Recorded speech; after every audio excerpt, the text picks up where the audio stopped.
Olá, sejam bem-vindos a mais uma rubrica Tendências, com a apresentação de Cila Correia e colaboração de Jorge Leal e Carlos Lopes, onde abordamos as novas tendências de mercado. Hoje temos a honra de ter aqui nos nossos estúdios um convidado muito especial, um dos mais novos provedores da Santa Casa da Misericórdia, vem de Penalva do Castelo e é o Michael Batista. Integra também um projeto como diretor-geral que é o Chão do Grão.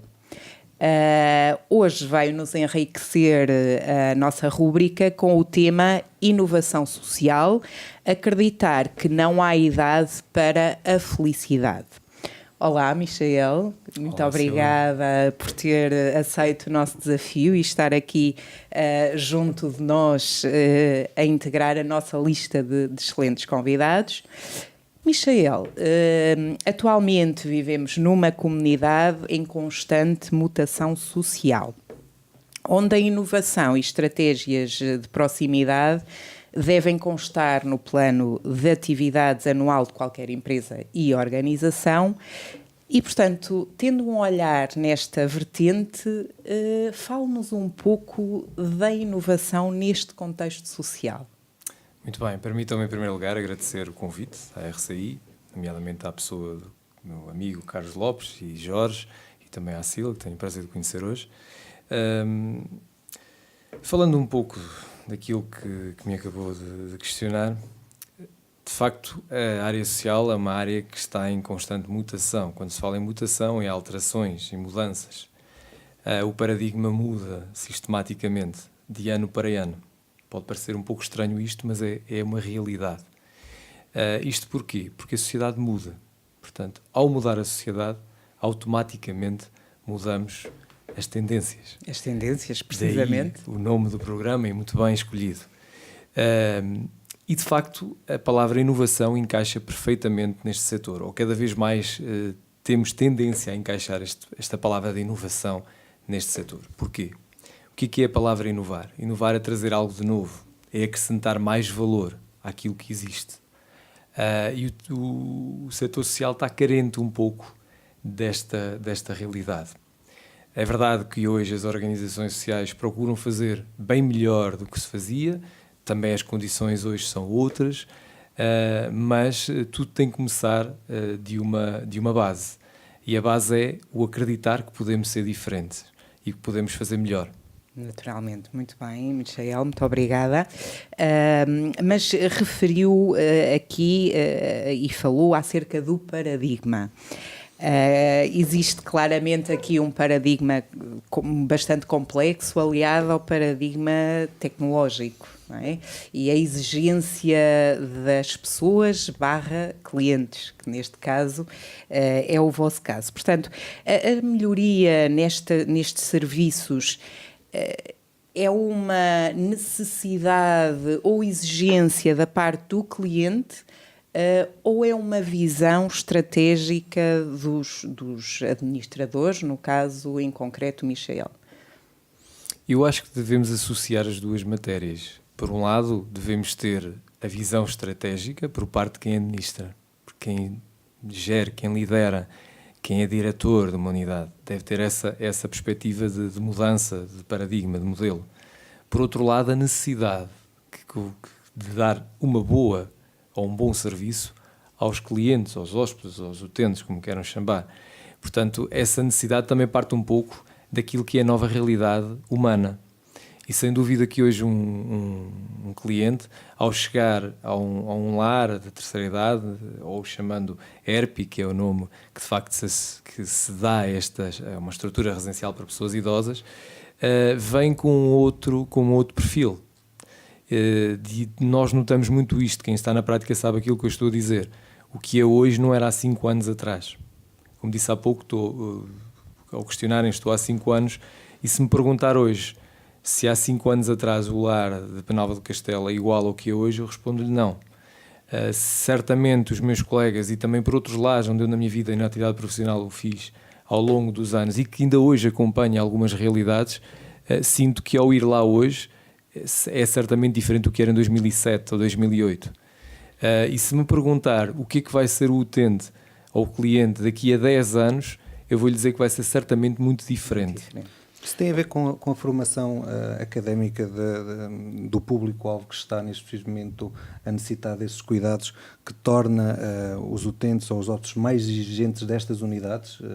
Por isso é que foi criado também este projeto que está como diretor, que é o Chão do Gro, para colmatar alguma lacuna que existe na sociedade face às exigências que a terceira idade, e que deu o seu contributo à sociedade, e que a quem nós devemos muito, porque é graças a ele que nós estamos aqui, e quem temos o respeito, e temos de ter respeito por eles, são mais exigentes do que eram há 10 anos atrás, necessitam de mais para a sua valorização, para a sua satisfação pessoal. Sim, perfeitamente. Aliás, nesse próprio artigo que citam, há uma referência que digo: nós devemos respeitar aquilo que é a personalidade, o eu de cada cliente ou hóspede. Ou seja, cada senhor ou senhora tem o seu perfil, tem a sua personalidade.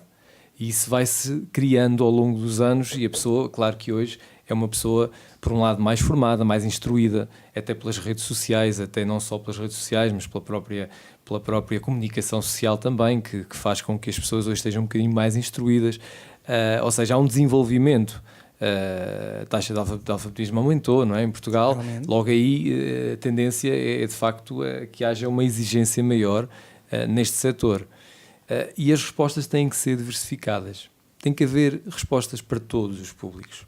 Por um lado, o público que necessita, que se encontra em situação de vulnerabilidade ou que se encontra em situação de mais carência e que precisa de uma resposta social, da qual o Estado também não pode escurar essa responsabilidade, e que tem que, cada vez mais, e permitam-me dizer isto, tem que apoiar muito mais do que aquilo que apoia hoje, o dar boas condições aos trabalhadores, todos nós assinamos por baixo, o dar boas condições às comunidades, nós também assinamos por baixo, até porque temos mesmo essa vontade de o fazer. Mas, atenção, o Estado não pode deixar de apoiar de forma muito mais significativa esse tecido e esse setor mais carente e mais social que existe e que também, seja hoje, ou seja, ou foi no passado, ou seja hoje, ou seja no futuro, vai na mesma continuar a existir, porque a sociedade não muda economicamente, porque há sempre pessoas que têm necessidade, e aí nós, enquanto responsabilidade social, temos que dar essa resposta. Por outro lado,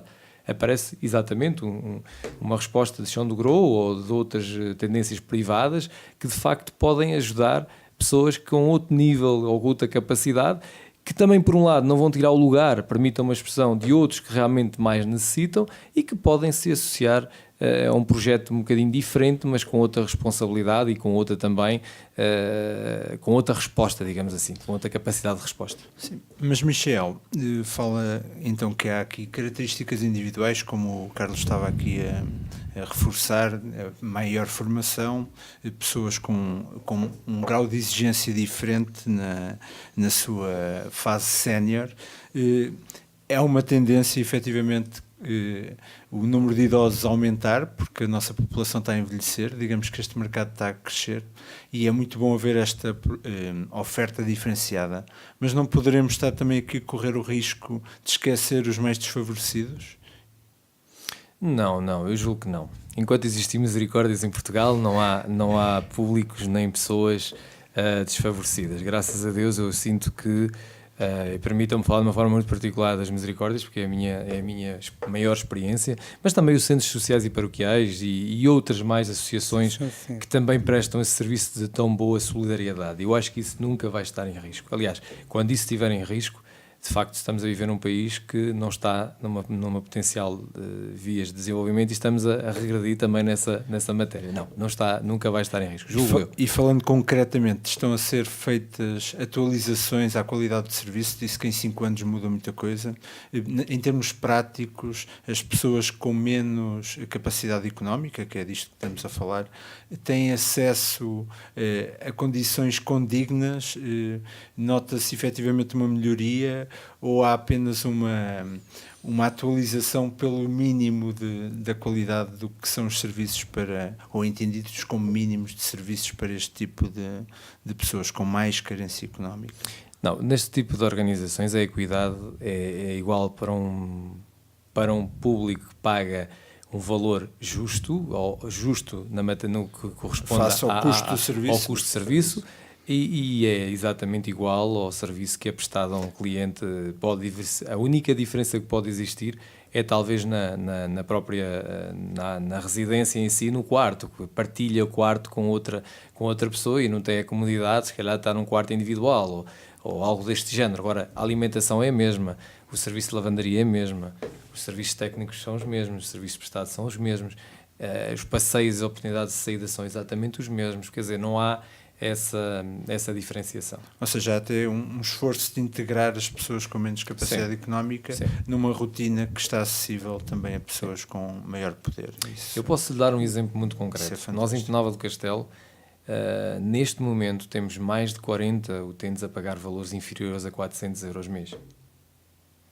Ao contrário do que as pessoas possam julgar, o acordo social, os acordos de cooperação, isto está muito bem, às vezes é bom, e fico contente de facto de estarmos a tocar nesta matéria, porque julgo que os meus colegas se revêem nestas palavras que eu vou agora mesmo acabar de dizer. Um acordo de cooperação social não é na totalidade para os utentes que existem em cada organização. O que é que isto quer dizer? Muito resumidamente, que numa estrutura que tenha capacidade para 63 utentes ou para 70 utentes, pode só existir acordo de cooperação por parte do Estado para 40, para 30, para 25. Ou seja, o acordo não é total. O que quer dizer que desse número para cima são chamados autênticos espaços privados. Ou seja, as organizações, até ao limite que está-se definido em lei para o máximo a praticar naquela modalidade enquanto IPSS, com o estatuto de IPSS, pode praticar. Pois claro, depende, é por isso que Viseu se calhar tem uma capacidade de pedir um determinado montante, Penalva do Castelo tem certamente outro, não é o mesmo, como Vila Nova de Paiva terá outro, como por exemplo Mongual terá outro. Mas essa atribuição, cotas, portanto. Essa atribuição tem a ver com o número de habitantes? Não tem a ver com o número de habitantes, tem a ver com critérios que nos ultrapassam um pouco, mas tem a ver com as condições talvez da estrutura, tem a ver também na medida em que foi integrado em algum projeto. Antigamente havia muito chamado programa PARS e outros programas mais de apoio, em que eram feitas várias valências e obrigatoriamente, ao ser apoiado por aquele programa de apoio, muitos deles provenientes de fundos comunitários, parte deles, não todos, teriam que obrigatoriamente ter o acordo de cooperação por uma forma também até de sustentabilidade da organização. Michel, do seu ponto de vista e face a todo o histórico que tem como promovedor e agora como diretor do Chão do Grou, as tendências da inovação social para 2018 vão-se manter na área da saúde e bem-estar, vão-se manter na área das viagens, do lazer? Qual é a perspectiva para que a terceira idade, aos utentes, aos hóspedes, possam ter um final de vida mais feliz, com serviços que acompanhem efetivamente, que lhes permita ter aquela experiência uau que muitos gostavam de ter e que não tiveram? Sim, muito bem. Eu costumo dizer que cada caso é um caso e cada cliente ou hóspede vai ser cada cliente e cada hóspede. É verdade que hoje temos que diversificar nas respostas e nas ofertas que vamos dar. É claro que em 2018, 2019, a tendência de facto é mudar um bocadinho essas estratégias e essas atividades que são feitas. O estar só a pintar numa sala, o estar fechado dentro de um espaço, o só ver televisão, o fazer atividades de expressão plástica, isso só não chega. Isso já não chega. Isso é muito pouco. Isso, digamos que é algo que torna-se demasiado rotineiro e desmotivador para aquela pessoa que está a usufruir daquele benefício. E então temos que, de facto, encontrar novas estratégias que tragam algo de novo ou que acrescentem mais-valia à pessoa, porque é uma pessoa que, como disse há pouco, já vem preparada, já viajou mais com acesso, com outras competências. Com outras competências, completamente. E então tornam-se, de facto, muito mais exigentes. Eu vou dar um exemplo de um projeto que nós temos muito bonito e que já o praticámos com algumas organizações da região e do país, que é o Trocas de Lazer. Lá, organizamos, como é que nós estamos a organizar o Trocas de Lazer? É um projeto tipo Erasmus Sénior. Os nossos clientes vão para outro lar, o mesmo número, normalmente até vão os mesmos sexos, ou seja, feminino, masculino. Para quê? É uma troca, é um intercâmbio. Passam um fim de semana de lazer. Nós já fizemos com Armamar, com São Pedro do Sul, com Pernes, do Conselho de Santarém, com Tarouca, e estamos neste momento também a perspectivar, Ceia, também fizemos com Ceia, precisamente, e estamos neste momento a perspectivar fazer com outras zonas do país, Guimarães, ou seja, é um projeto lindíssimo. Assim como também há uma palavra que cada vez mais teremos de trazer para esta realidade, e que de facto no Chão do Grô isso vai ser possível, porque vamos criar a chamada autonomia, ou seja, o cliente vai escolher aquilo que pretende fazer. Claro que no setor social torna-se demasiado difícil, porque tem determinados custos que não se conseguem suportar. Mas a ideia é autonomizar um pouco mais este setor. Agora permitam-me dizer uma coisa também. Para que isto tudo aconteça e para que isto tudo possa ser possível, é preciso mudar mentalidades. Sem dúvida, é fundamental, não é? É fundamental. Michael, direcionámos até agora, portanto, à componente de inovação, à estratégia com uma visão numa camada mais sénior. No entanto, também trabalham com uma geração jovem, formação de base, não é? Hoje fala-se muito nos modelos de educação, muito mais direcionados para, de uma forma mais interativos, de uma forma mais personalizados e até mesmo criativos. Vocês têm esta estratégia neste modelo de educação básico junto das vossas crianças? Sim, felizmente é uma área que também nos é muito especial, evidente que é. Temos a creche e temos o Centro de Atividades de Tempos Livres. Além também de termos a intervenção precoce na infância, salvaguardando os Conselhos de Sátão e Vila Nova de Paiva também. E é um projeto, são 3 projetos que têm vindo a evoluir muito na sua resposta, nomeadamente a creche e o CATL. Hoje, de facto, voltamos ao que falámos anteriormente.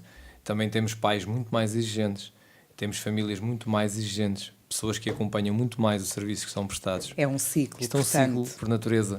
Isso obriga-nos também a ter uma nova resposta. Claro, ainda agora, recentemente, tivemos que procurar uma plataforma que nos permitisse estar em contacto permanente com os pais. Então criámos grupos fechados, dentro, por exemplo, do próprio Facebook, utilizando essa rede que nós na Santa Casa apenas utilizamos para isto especificamente, em que os pais recebem diariamente, de grupos fechados por salas, recebem informações das atividades que estão a ser feitas naquele momento com o grande. Não sempre, mas vão recebendo assim como as emendas, assim como também as próprias atividades são muito mais ponderadas e muito mais pensadas na ótica do desenvolvimento. Repare que nós agora Taekwondo, ou como é que se chama essa?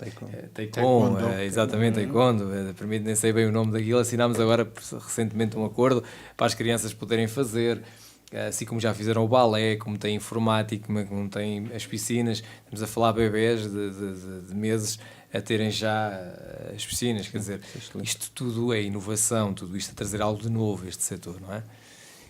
Por outro lado, temos atividades intergeracionais, que é isto também que é o grande benefício daquela casa. Os espaços são partilhados, são muito próximos um do outro, e então permite-nos ter sistematicamente atividades entre crianças e idosos, o que acrescenta valor, por um lado, às crianças, porque vão saber aquilo que é uma realidade e uma aprendizagem ao longo da vida, por outro lado, os mais velhos que vão também sentir a energia e o prazer de estar com os mais novos. E falando desse projeto, há uma valorização mútua, tanto de crianças pelos idosos e vice-versa? É um convívio saudável? Sim, sem dúvida. Aliás, as próprias festas internas já são enquadradas num espírito de união entre as duas respostas. Aliás, o último Natal foi feito um desfile modelo em que era acompanhado uma criança com o idoso, e torna-se já não é assustador. Aquela palavra assustadora é do género, é uma pessoa estranha, não é? Para eles que lá estão, o estar com os idosos já não é estranho. Existe ainda agora uma proximidade. Um sentimento de comunidade. Não é? E traz vida. Eu acredito que esta interligação geracional vai trazer vida, efetivamente, aos mais velhos, às pessoas da terceira idade, que até eles, se calhar, rejuvenescem com o facto de irem com mão dada numa passadeira a desfilar com a avó, com a tia ou com a bisavó. Acho que isso Sim, é saudável. é um exemplo e acho que isso deve ser uma mútuo, não é? Há tendência. uma ligação, Muito grande. a criança vê um exemplo no idoso e vice-versa, não é? E é o nosso percurso natural, não é? Muito bem, Michael, falou-nos de uma comunicação digital, naturalmente com um olhar a uma sociedade participativa, não é? Com esta interação entre os pais, os familiares e os vossos serviços, com o intuito de obter informação, portanto é claramente uma comunicação digital. No entanto, não nos podemos abstrair dos recursos humanos internos às organizações e sabemos que por vezes é esta a dificuldade, portanto o lado social externo é mais exigente e por vezes internamente não temos os recursos suficientes para acompanhar estas exigências. O Michael, enquanto gestor, como é que consegue gerir esta questão? Sim, eu acho que a parte humana, os recursos humanos hoje em dia são o grande desafio. Não é a dificuldade, eu chamaria desafio de todas as organizações do país, sejam no tecido empresarial ou organizacional. Sem dúvida, e portanto, a resistência à mudança. Resistências, há dificuldade em aceitarem novos desafios, há muita dificuldade no processo de formação, apesar de ser, a gente fala quase como uma moda, é preciso ter formação, mas há muita dificuldade em estar sentado a ouvir alguém, a adquirir novas competências, que é um processo ao longo da vida, quer dizer, há esse desafio, digamos, que de mudarmos esta mentalidade. Agora, o que é que eu acho que de facto tem que acontecer? Eu acho que não é fácil hoje em dia, temos de ser realistas neste setor, não é fácil trabalhar seja com público sénior, seja com crianças. Mas é gratificante, muito gratificante trabalhar tanto com um público como o outro. Aliás, não há termos de comparação possível. Eu costumo dizer que quem não tem dificuldade em trabalhar com idosos é quase como a Coca-Cola. Dizem que primeiro estranha-se, depois entranha-se. E é verdade, os factos. Quem trabalhar com um público sénior certamente vai ficar apaixonado e dificilmente sairá deste setor. Eu falo por mim. Porque é uma paixão. Neste momento tornou-se, digamos que um amor a uma causa que me move, seja estando à frente da organização, seja depois nos bastidores, que certamente vou continuar a fazer como sempre fiz até ao momento em que assumi qualquer função. Na parte de crianças também, ou seja, no setor das crianças ou dos jovens, é também muito desafiante e muito gratificante. Agora, tanto um setor como o outro são setores que nos obrigam a estar psicologicamente muito bem preparados, quer porque, por um lado, vamos começar agora pelas crianças, há determinados comportamentos, estados cognitivos, desenvolvimento psicomotores, que as organizações não têm como dar resposta a essas dificuldades que são inerentes e que vão surgindo em algumas crianças, nomeadamente até algumas doenças e algumas dificuldades de desenvolvimento que ainda não estão muito bem trabalhados ou que ainda não estão muito bem, não existe uma resposta muito capaz para essas áreas. Quer, por outro lado, a parte dos idosos também, que ainda agora se fala muito nas demências e em outras realidades que estão precisamente a acontecer, daí também que em Penalva do Castelo vamos surgir com a primeira unidade da região centro, nomeadamente nesta questão da demência. Está para breve a construção dessa unidade, precisamente porque é uma realidade que afeta já a maioria, ou uma grande parte, dos portugueses. Muito bem. Michael, e em fase de conclusão, gostaria de deixar aqui algum conselho aos nossos ouvintes acerca desta tendência de inovação solidária? Sim, permita-me dizer uma coisa que é também importante.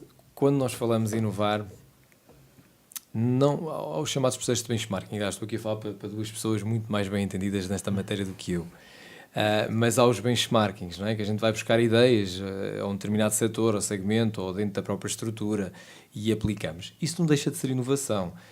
Se vai acrescentar mais valor e se vai trazer algo de novo e que vai de facto modificar alguma coisa e que vai dar uma melhor resposta, não deixa de inovar dentro daquela estrutura. mas não podemos ser só o chamado copy-paste, não é? Daquilo que os outros fazem. Nós podemos todos os dias analisar o nosso funcionamento de serviço, e isto é que é a grande dificuldade do ser inovador, que é os diretores, os dirigentes, os administradores, terem a capacidade de avaliarem diariamente o serviço que estão a prestar, para terem a capacidade de ver onde é que estão as fraquezas e as grandes dificuldades, para podermos criar de uma fraqueza uma potencialidade, que é a chamada análise SWOT, não é? Que vamos trazer de um ponto fraco, transformá-lo num ponto forte. E é isto que tem que fazer. A tendência será essa, para que de facto sejamos inovadores. Por outro lado, aquilo que eu deixo de mensagem aos ouvintes é de facto que apoiem todas as causas solidárias. Não devemos ser pessoas de momentos.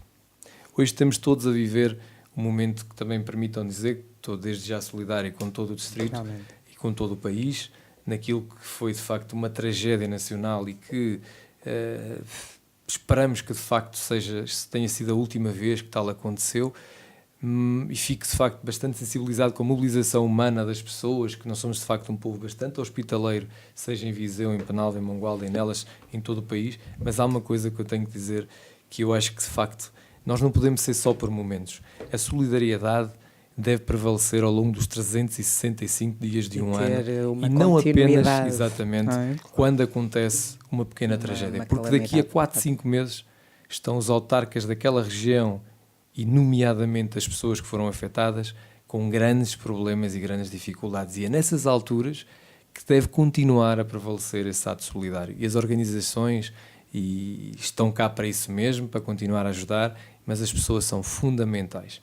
Eu em Penalva de Castelo, de facto, tenho pessoas extraordinárias que me têm ajudado bastante, enquanto solidariedade e quanto apoio, e estou certo também em Mangualde, ou em Nelas, ou em Viseu, também o farão, desde que sejam estimuladas e que sejam sempre, e que tenham sempre o espírito e a missão de bem servir.